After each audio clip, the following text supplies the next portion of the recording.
Assalomualaykum aziz obunachilar. Yana bir obyektimizga yetib keldik. Obyektimiz 4 kg maksimum görkede 6. bekat. Obunachimizning uyi. Şöyle patolog pol ishlash uchun geldik.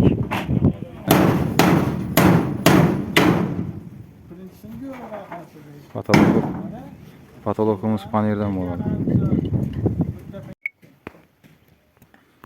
Ana xudo xolasa ishimizni ham bitirdik. Patologumuz yine paneldan. Polumuz yine reshotkasini ham ishladik. Erganligimizin balandligi 70 santimetrdan. Mana baland qilasiman.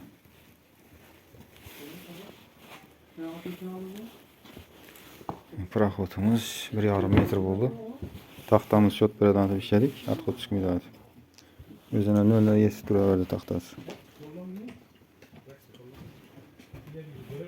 Eshikdan pastdan polimiz.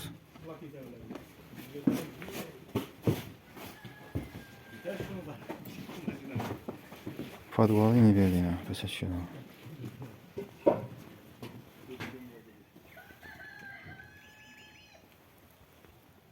Kiletkamizin açıklığı 6,5 santimetr. Biz normal görünüşüge bir bütün reyka koyduk, yakına yarım reyka. İtalyan vaxtında sınmaydı.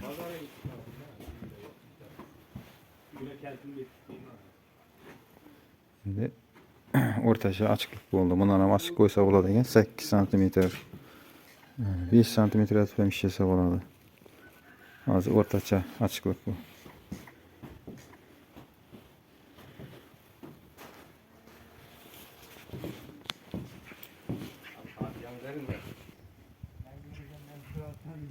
Yani kaptalan, kanatlarından up verdik besine.